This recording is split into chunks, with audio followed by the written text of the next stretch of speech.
Shri Narendra Modi ji,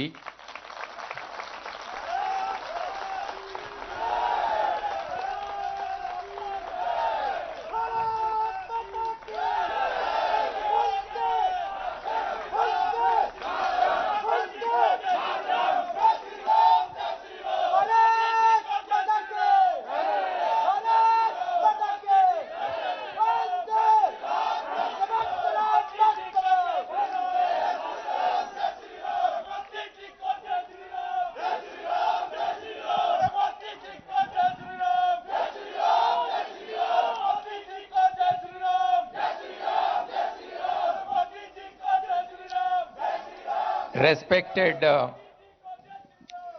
Ramesh Pokhriyal Nishank ji, colleagues, my dear students, and all the participants in this event, on behalf of JNU, I would like to extend a very warm welcome on this very important occasion, which is going to become a landmark day in the history of JNU.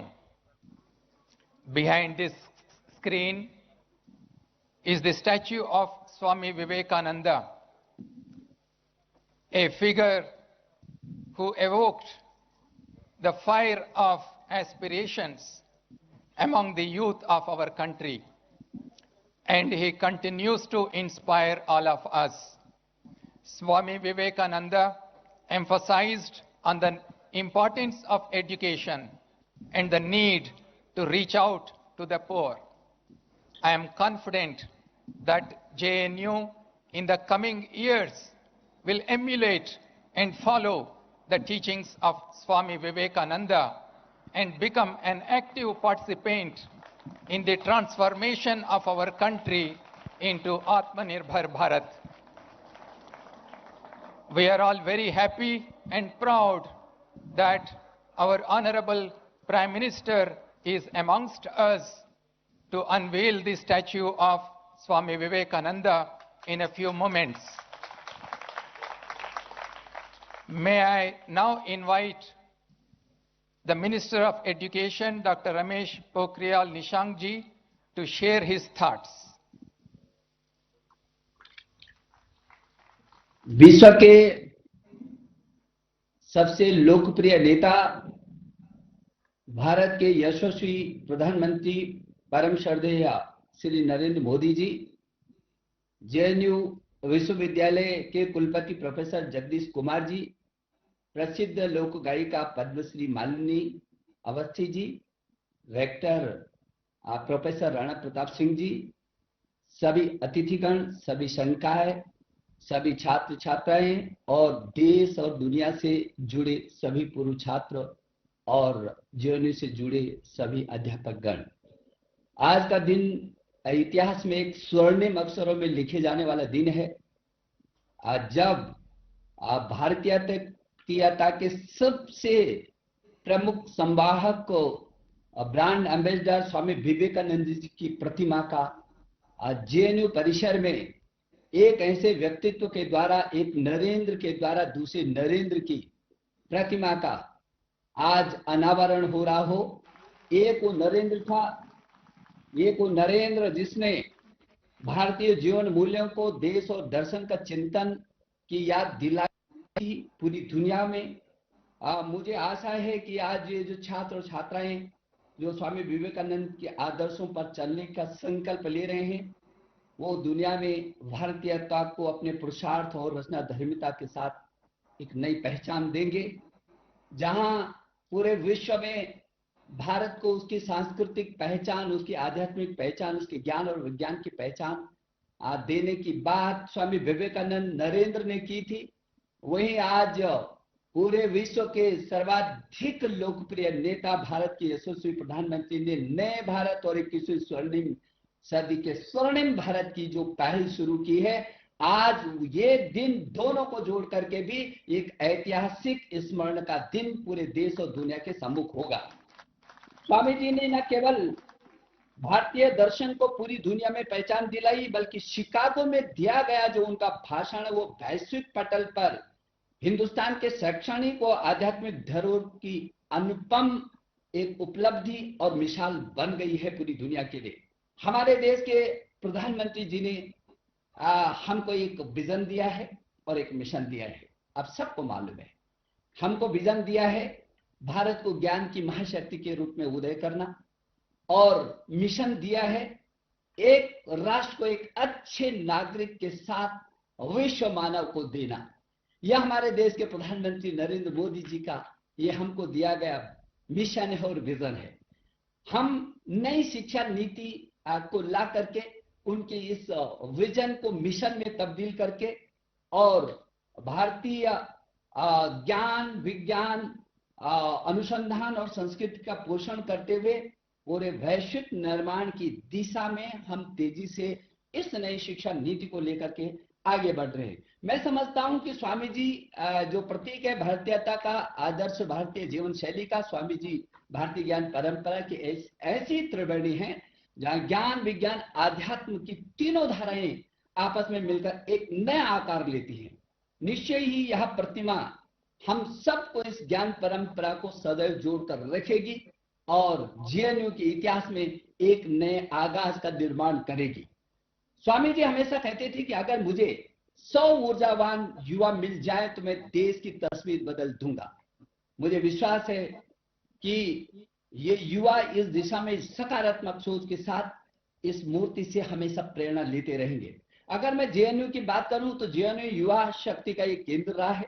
विश्वविद्यालय अनुसंधान की संस्कृति को बढ़ावा देते हुए NIRF में ये रैंकिंग में इसने पिछले 5 वर्षों में माननीय प्रधानमंत्री जी बहुत प्रगति की है और इस वर्ष ये एनआईआरएफ में दूसरे नंबर पर ला करके इसने अपने गौरव को बढ़ाया है। इसके लिए मैं इसके कुलपति को और इनके संपूर्ण स्टाफ को और छात्रों को बधाई देना चाहता हूं। यह हमेशा एक महत्वपूर्ण सेंटर के रूप में रहा है।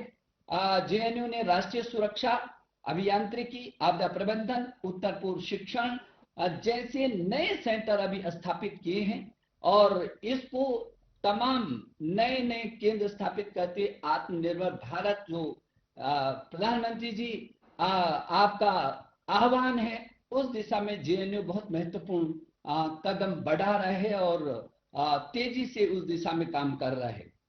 नई शिक्षा नीति के साथ भी कदम से कदम मिलाते हुए इंजीनियरिंग शिक्षा में विभिन्न भारतीय भाषाओं और इंटरनेशनल स्टडीज में नए विषयों को जोड़ना ये निश्चित रूप में एक नया सराहनीय कदम है और हमारी नई शिक्षा नीति की मंशा को ये एक कदम आगे बढ़कर के पूरा करता है। मैं इस अवसर पर कहना चाहता हूं कि स्वामी जी ने कहा था कि हे भारत उठो, अपनी आध्यात्मिकता के बल पर विश्व को जीत लो।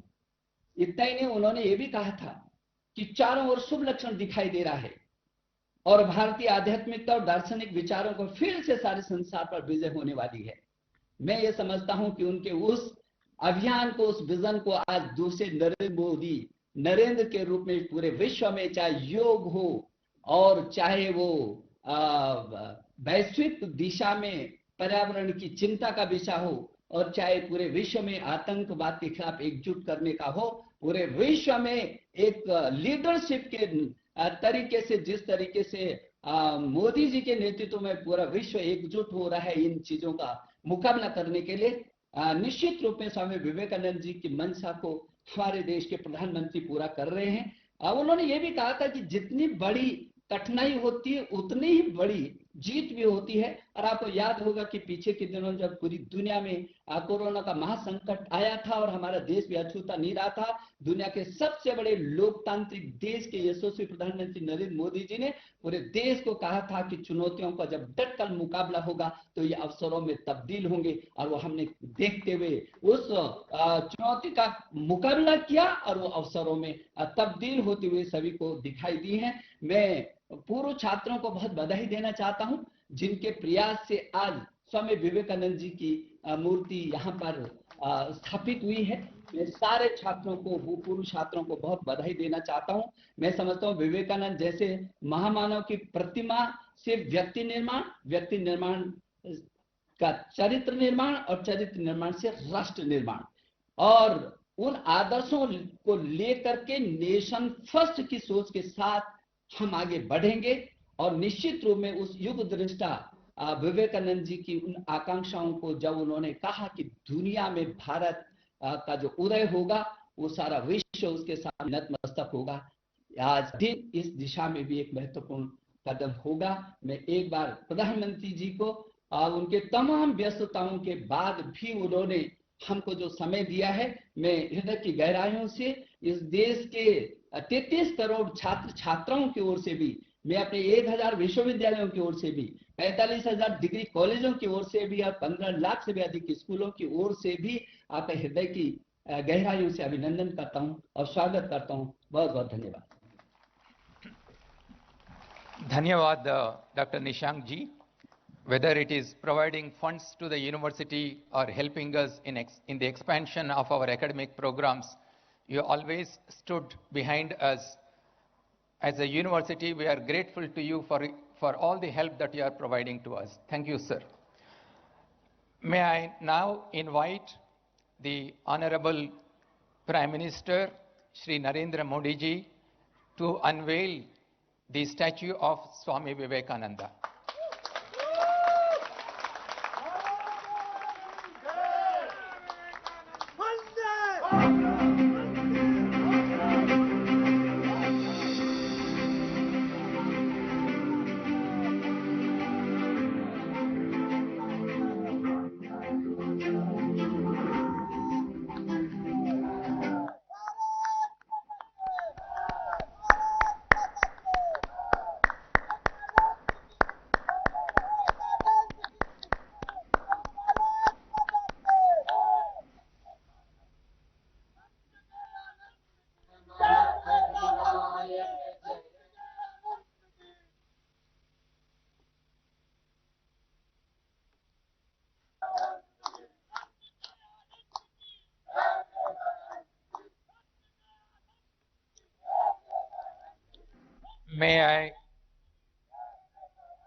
May I now request Honorable Prime Minister Shri Narendra Modi ji to share his thoughts. मैं प्रारंभ में सभी नौजवानों से एक नारा बोलने के लिए आग्रह करूंगा। आप जरूर मेरे साथ बोलिए। मैं कहूंगा स्वामी विवेकानंद, आप कहिए अमर रहे, अमर रहे। Swami Vivekananda, Swami Vivekananda.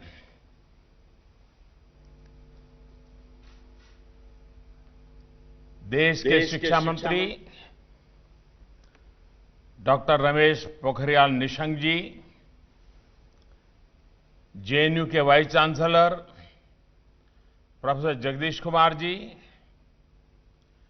Pro vice chancellor professor RP Singh ji, आज के इस अवसर को साकार करने वाले जेएनयू के पूर्व छात्र डॉक्टर मनोज कुमार जी, मूर्तिकार श्री नरेश कुमावत जी, अलग अलग स्थानों से जुड़े फैकल्टी मेंबर्स और विशाल संख्या में इस कार्यक्रम के साथ जुड़े हुए मेरे सभी युवा साथियों, मैं जेएनयू प्रशासन, सभी शिक्षकों और स्टूडेंट्स को इस महत्वपूर्ण अवसर पर बहुत बधाई देता हूं। साथियों, स्वामी विवेकानंद जी कहते थे, मूर्ति में आस्था का रहस्य ये है, मूर्ति में आस्था का रहस्य ये है कि आप उस एक चीज से विजन ऑफ डिविनिटी डेवलप करते हैं। मेरी कामना है कि जेएनयू में लगी स्वामी जी की ये प्रतिमा सभी को प्रेरित करे, ऊर्जा से भरे। ये प्रतिमा वो साहस दे, करेज दे जिसे स्वामी विवेकानंद जी प्रत्येक व्यक्ति में देखना चाहते थे। ये प्रतिमा वो करुणा भाव सिखाएं, कंपैशन सिखाएं, जो स्वामी जी के दर्शन का मुख्य आधार है। ये प्रतिमा हमें राष्ट्र के प्रति अगाध समर्पण सिखाएं, प्रेम सिखाएं, intense love for our country, जो स्वामी जी के जीवन का सर्वोच्च संदेश है। ये प्रतिमा देश को विजन ऑफ वननेस के लिए प्रेरित करे, जो स्वामी जी के चिंतन की प्रेरणा रहा है। ये प्रतिमा देश को यूथ लेड डेवलपमेंट के विजन के साथ आगे बढ़ने के लिए प्रेरित करे, जो स्वामी जी की अपेक्षा रही है। ये प्रतिमा हमें स्वामी जी के सशक्त समृद्ध भारत के सपने को साकार करने की प्रेरणा देती रहे। साथियों, ये सिर्फ एक प्रतिमा नहीं है, बल्कि ये उस विचार की ऊंचाई का प्रतीक है जिसके बल पर एक सन्यासी ने पूरी दुनिया को भारत का परिचय दिया। उनके पास वेदांत का अगाध ज्ञान था, उनके पास एक विजन था। वो जानते थे कि भारत दुनिया को क्या दे सकता है। वो भारत के विश्व बंधुत्व के संदेश को लेकर दुनिया में गए। भारत के सांस्कृतिक वैभव को, विचारों को, परंपराओं को उन्होंने दुनिया के सामने रखा, गौरवपूर्ण तरीके से रखा। आप सोच सकते हैं, जब चारों तरफ निराशा थी, हताशा थी, गुलामी के बोझ में दबे हुए थे हम लोग, तब स्वामी जी ने अमेरिका की मिशिगन यूनिवर्सिटी में कहा था, और ये पिछली शताब्दी के प्रारंभ में कहा था। उन्होंने क्या कहा था? मिशिगन यूनिवर्सिटी में भारत का एक सन्यासी घोषणा भी करता है, दर्शन भी दिखाता है। वो कहते हैं, यह शताब्दी आपकी है। यानी पिछली शताब्दी के प्रारंभ में उनके शब्द हैं, ये शताब्दी आपकी है, लेकिन 21वीं शताब्दी निश्चित ही भारत की होगी। पिछली शताब्दी में उनके शब्द सही निकले हैं, इस शताब्दी में उनके शब्दों को सही करना ये हम सबका दायित्व है। भारतीयों के उसी आत्मविश्वास, उसी जज्बे को ये प्रतिमा समेटे हुए है। ये प्रतिमा उस ज्योति पुंज का दर्शन है जिसने गुलामी के लंबे कालखंड में खुद को, अपने सामर्थ्य को, अपनी पहचान को भूल रहे भारत को जगाया था, जगाने का काम किया था, भारत में नई चेतना का संचार किया था। साथियों, आज देश आत्मनिर्भर भारत के लक्ष्य और संकल्प के साथ आगे बढ़ रहा है। आज आत्मनिर्भर भारत का विचार 130 करोड़ से अधिक भारतीयों के कलेक्टिव कॉन्शियसनेस का, हमारी एस्पिरेशंस का हिस्सा बन चुका है। जब हम आत्मनिर्भर भारत की बात करते हैं तो लक्ष्य सिर्फ फिजिकल या मटेरियल सेल्फ रिलायंस तक ही सीमित नहीं है। आत्मनिर्भरता का अर्थ भी व्यापक है, दायरा भी व्यापक है, उसमें गहराई भी है, उसमें ऊंचाई भी है। आत्मनिर्भर राष्ट्र तभी बनता है जब संसाधनों के साथ साथ सोच और संस्कारों में भी वो आत्मनिर्भर बने। विदेश में एक बार किसी ने स्वामी जी से पूछा था कि आप ऐसा पहनावा क्यों नहीं पहनते जिससे आप जेंटलमैन लगे। इस पर स्वामी जी ने जो जवाब दिया वो भारत के आत्मविश्वास, भारत के मूल्यों की गहराई को दिखाता है। बड़ी विनम्रता के साथ उन सज्जन को स्वामी जी ने जवाब दिया कि आपके कल्चर में एक टेलर जेंटलमैन बनाता है, लेकिन हमारे कल्चर में कैरेक्टर तय करता है कि कौन जेंटलमैन है।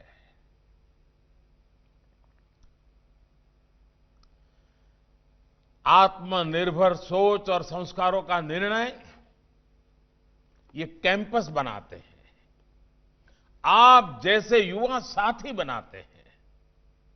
साथियों, देश का युवा ही दुनिया भर में ब्रांड इंडिया का ब्रांड एम्बेसडर्स है। हमारे युवा भारत के कल्चर और ट्रेडिशन का प्रतिनिधित्व करते हैं। इसलिए आपसे अपेक्षा सिर्फ भारत की पुरातन पहचान पर गर्व करने भर की ही नहीं है, बल्कि 21वीं सदी में भारत की नई पहचान गढ़ने की भी है।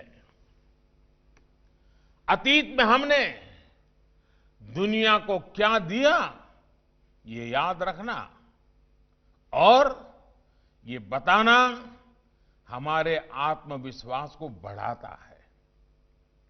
इसी आत्मविश्वास के बल पर हमें भविष्य पर काम करना है।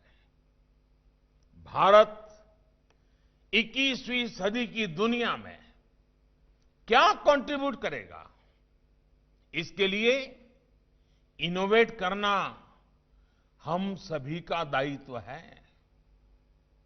साथियों, हमारे युवा साथी जो देश की पॉलिसी और प्लानिंग की अहम कड़ी है, उनके मन में ये सवाल जरूर उठता होगा कि भारत की आत्मनिर्भरता का मतलब क्या खुद में ही रमने का है क्या, अपने में ही मगन रहने का है क्या? तो इसका जवाब भी हमें स्वामी विवेकानंद जी के विचारों में मिलेगा। स्वामी जी से एक बार किसी ने पूछा, क्या संतों को अपने ही देश के बजाय सभी देशों को अपना नहीं मानना चाहिए? इस पर स्वामी जी ने सहज ही जवाब दिया कि वो व्यक्ति जो अपनी मां को स्नेह और सहारा न दे पाए, वो दूसरों की माताओं की चिंता कैसे कर सकता है?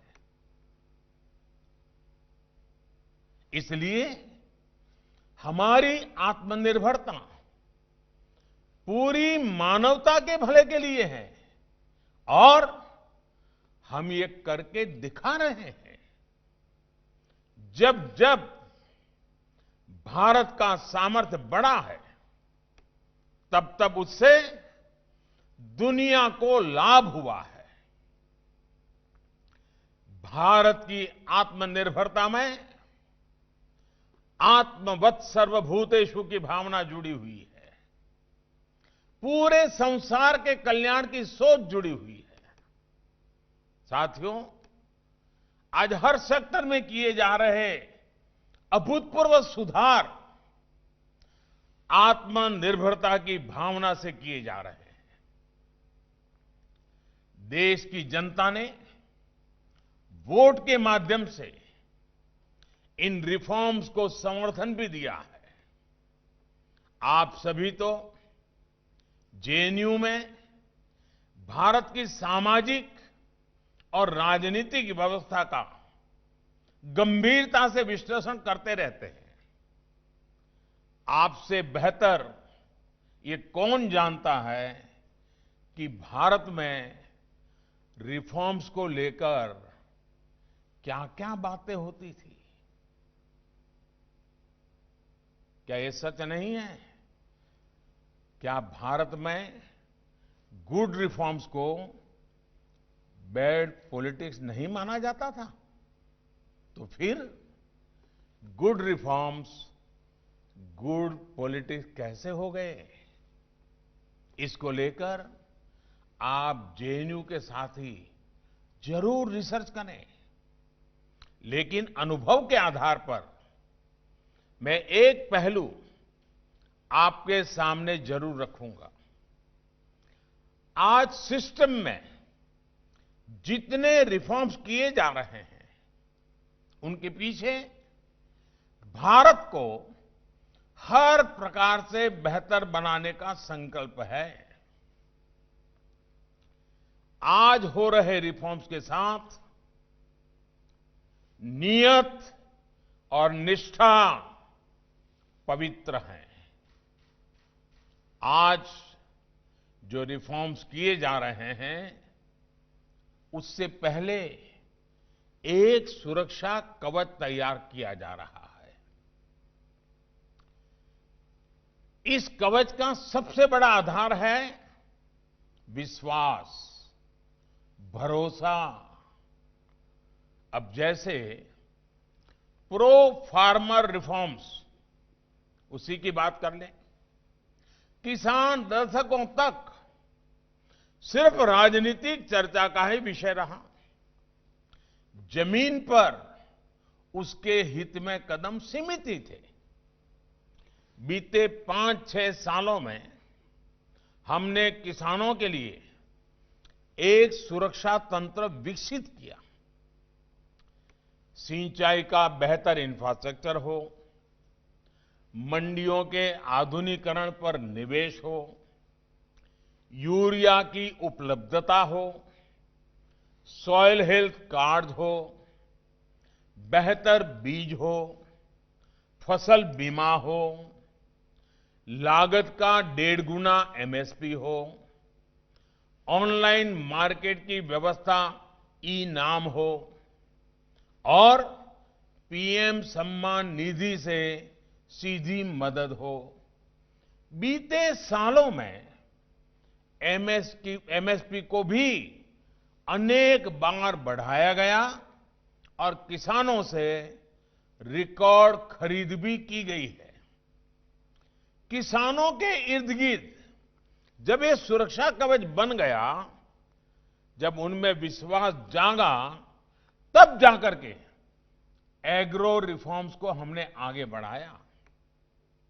पहले किसानों की अपेक्षाओं पर काम किया गया और अब किसानों की आकांक्षाओं की पूर्ति के लिए काम किया जा रहा है। अब किसानों को पारंपरिक साधनों से ज्यादा विकल्प बाजार में मिल रहे हैं। जब विकल्प ज्यादा मिलते हैं तो खरीदारों में कंपटीशन भी बढ़ रहा है, जिसका सीधा लाभ किसान को मिलने वाला है।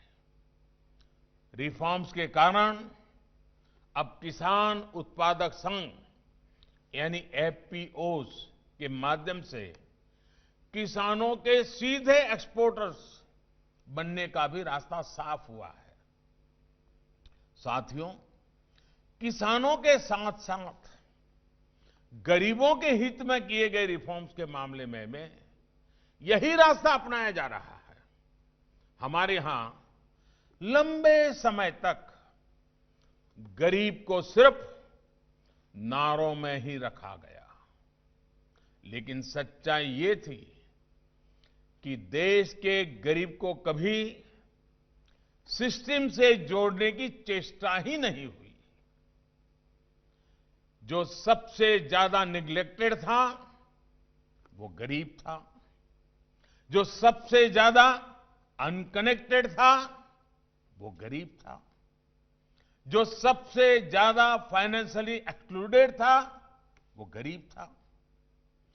अब गरीबों को अपना पक्का घर, टॉयलेट, बिजली, गैस, साफ पीने का पानी, डिजिटल बैंकिंग, सस्ती मोबाइल कनेक्टिविटी और तेज इंटरनेट कनेक्शन की सुविधा जैसे अन्य नागरिकों को मिल रही है, गरीबों तक भी पहुंच रही है। ये गरीब के इर्द गिर्द बुना गया वो सुरक्षा कवच है जो उसकी आकांक्षाओं की उड़ान के लिए जरूरी है। साथियों, एक और रिफॉर्म जो सीधे आपको जेएनयू जैसे देश के कैंपसेस को प्रभावित करता है वो है नई नेशनल एजुकेशन पॉलिसी। इस नई नेशनल एजुकेशन पॉलिसी की कोर वैल्यूज ही कॉन्फिडेंस, कन्विक्शन और कैरेक्टर से भरे युवा भारत का निर्माण करना है। यही स्वामी जी का भी विजन था। वो चाहते थे कि भारत में शिक्षा ऐसी हो जो आत्मविश्वास दे, उसको हर प्रकार से आत्मनिर्भर बनाए। जीवन के 2-2.5 दशक के बाद युवा साथियों को जो हौसला मिलता है वो स्कूली जीवन की शुरुआत में ही क्यों ना मिले। किताबी ज्ञान तक, स्ट्रीम्स की बंदिशों तक, मार्कशीट, डिग्री, डिप्लोमा, तब तक ही युवा ऊर्जा को क्या बांध करके रखा जाए। नई नेशनल एजुकेशन पॉलिसी को उसका फोकस इसी बात पर सबसे अधिक है। इंक्लूजन नई एनईपी के मूल में है। भाषा सिर्फ और सिर्फ एक माध्यम है, ज्ञान का पैमाना नहीं। ये इस एनईपी की भावना है। गरीब से गरीब को, देश की बेटियों को उनकी जरूरत, उनकी सुविधा के अनुसार बेहतर शिक्षा प्राप्त करने का अधिकार मिले, ये इसमें सुनिश्चित किया गया है। साथियों, रिफॉर्म्स का निर्णय करना ही अपने आप में काफी नहीं होता। उनको जिस प्रकार से हम अपने जीवन में उतारते हैं, ये सबसे अहम होता है।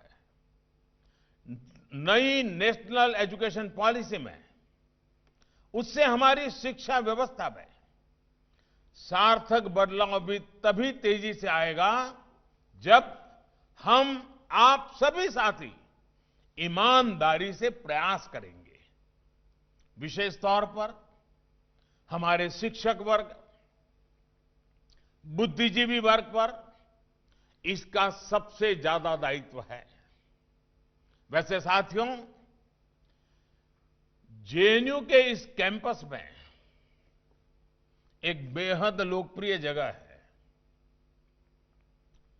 कौन सी जगह है वो? साबरमती ढाबा, है ना? और वहां पर कितनों का खाता चल रहा है? मैंने सुना है कि आप लोग क्लास के बाद इस ढाबे पर जाते हैं और चाय पराठे के साथ डिबेट करते हैं, आइडियाज एक्सचेंज करते हैं, और वैसे भी पेट भरा हो तो डिबेट में भी जरा मजा आता है। आज तक आपके आइडियाज की, डिबेट की, डिस्कशन की जो भूख साबरमती ढाबे में मिटती थी, अब आपके लिए स्वामी जी की इस प्रतिमा की छत्र छाया में एक और जगह मिल गई है। साथियों, किसी एक बात जिसने हमारे देश की लोकतांत्रिक व्यवस्था को बहुत बड़ा नुकसान पहुंचाया है, वो है राष्ट्रहित से ज्यादा प्राथमिकता अपनी विचारधारा को देना। क्योंकि मेरी विचारधारा ये कहती है, इसलिए देश हित के मामलों में भी मैं इसी सांचे में सोचूंगा, इसी दायरे में काम करूंगा। ये रास्ता सही नहीं है दोस्तों, ये गलत है। आज हर कोई अपनी विचारधारा पर गर्व करता है, ये स्वाभाविक भी है, लेकिन फिर भी हमारी विचारधारा राष्ट्रहित के विषयों में राष्ट्र के साथ नजर आनी चाहिए, राष्ट्र के खिलाफ कतई नहीं। आप देश के इतिहास में देखिए, जब जब देश के सामने कोई कठिन समस्या आई है, हर विचारधारा के लोग राष्ट्रहित में एक साथ आए हैं। आजादी की लड़ाई में महात्मा गांधी के नेतृत्व में हर विचारधारा के लोग एक साथ आए थे। उन्होंने देश के लिए एक साथ संघर्ष किया था। ऐसा नहीं था कि बापू के नेतृत्व में किसी व्यक्ति को अपनी विचारधारा छोड़नी पड़ी हो। उस समय परिस्थिति ऐसी थी तो हर किसी ने देश के लिए एक कॉमन कॉज को प्राथमिकता दी। आप इमरजेंसी को याद करिए, इमरजेंसी के दौरान भी देश ने यही एकजुटता देखी थी। और मुझे तो उस आंदोलन का हिस्सा बनने का सौभाग्य मिला था। मैंने सारी चीजों को खुद देखा था, अनुभव किया था, मैं प्रत्यक्ष गवाह हूं।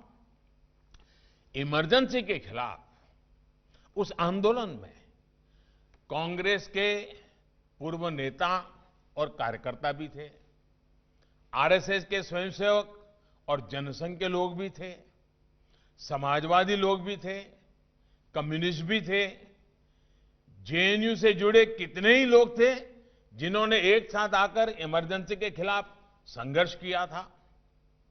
इस एकजुटता में, इस लड़ाई में भी किसी को अपनी विचारधारा से समझौता नहीं करना पड़ा था। बस उद्देश्य एक ही था, राष्ट्रहित। और यह उद्देश्य ही सबसे बड़ा था। इसलिए साथियों, जब राष्ट्र की एकता, अखंडता और राष्ट्रहित का प्रश्न हो तो अपनी विचारधारा के बोझ तले दबकर फैसला लेने से देश का नुकसान ही होता है। हां, मैं मानता हूं कि स्वार्थ के लिए, अवसरवाद के लिए अपनी विचारधारा से समझौता करना भी उतना ही गलत है। इस इंफॉर्मेशन एज में अब इस तरह का अवसरवाद सफल नहीं होता और हम बिल्कुल रोजमर्रा की जिंदगी में आजकल इन चीजों को बड़ी बारीकी से देख भी पा रहे हैं। हमें अवसरवाद से दूर लेकिन एक स्वस्थ संवाद को लोकतंत्र में जिंदा रखना है। साथियों, आपके यहां तो आपके हॉस्टल्स के नाम भी गंगा, साबरमती, गोदावरी, ताप्ती, कावेरी, नर्मदा, झेलम, सतलुज जैसी नदियों के नाम पर है। इन नदियों की तरह ही आप सभी देश के अलग अलग हिस्सों से आते हैं, अलग अलग विचार लेकर आते हैं और यहां मिलते हैं। आइडियाज की इस शेयरिंग को, नए नए विचारों के इस प्रवाह को अविरल बनाए रखना है, कभी सूखने नहीं देना है। हमारा देश वो महान भूमि है जहां अलग अलग बौद्धिक विचारों के बीच अंकुरित होते रहे हैं, विकसित होते रहे हैं और फलते भी हैं, फूलते भी हैं। इस परंपरा को मजबूत करना आप जैसे युवाओं के लिए तो खास तौर पर बहुत आवश्यक है। इसी परंपरा के कारण भारत दुनिया का सबसे वाइब्रेंट लोकतंत्र है। मैं चाहता हूं कि हमारा देश का युवा कभी भी किसी भी स्टेटस को ऐसे ही एक्सेप्ट न करे। कोई ये कह रहा है इसलिए सही मान लो, ये नहीं होना चाहिए। आप तर्क करिए, बात करिए, विवाद करिए, स्वस्थ चर्चा करिए, मनन मंथन करिए, संवाद, और फिर किसी परिणाम पर पहुंचिए। स्वामी विवेकानंद जी ने भी कभी स्टेटस को स्वीकार नहीं किया था। और हां, एक चीज जिस पर मैं खास तौर पर बात करना चाहता हूं और वो है ह्यूमर, आपस में हंसी मजाक। ये बहुत बड़ा लुब्रिकेटिंग फोर्स है। अपने भीतर स्पिरिट ऑफ ह्यूमर को जरूर जिंदा रखिए। कभी कभी तो मैं कई नौजवानों को देखता हूं जैसे इतने बोझ नीचे दबे हुए होते हैं, जैसे सारा पूरी दुनिया का बोझ उनके सर पे है। कई बार हम अपनी कैंपस लाइफ में, पढ़ाई में, कैंपस पॉलिटिक्स में ह्यूमर को ही भूल जाते हैं। इसलिए हमें इसे बचाकर रखना है। अपने सेंस ऑफ ह्यूमर को खोने नहीं देना है। युवा साथियों, छात्र जीवन खुद को पहचानने के लिए एक बहुत उत्तम अवसर होता है। खुद को पहचानना इस जीवन की बहुत अहम आवश्यकता भी होती है। मैं चाहूंगा इसका भरपूर उपयोग कीजिए। जेएनयू कैंपस में लगी स्वामी जी की प्रतिमा राष्ट्र निर्माण, राष्ट्र प्रेम और राष्ट्र जागरण के प्रति यहां आने वाले हर युवा को प्रेरित करती रहे। इसी कामना के साथ आप सभी को बहुत बहुत शुभकामनाएं। आप सब सफल होइए, स्वस्थ रहिए, आने वाले दिनों के पर्वों को धूमधाम से मनाइए। अपने परिजन जो यहां रहते हैं उनको भी ये संतोष हो कि आप भी दिवाली के माहौल में उसी खुशी मिजाज से काम कर रहे हैं। यही अपेक्षा के साथ मेरी तरफ से आप सबको अनेक अनेक शुभकामनाएं। बहुत बहुत धन्यवाद।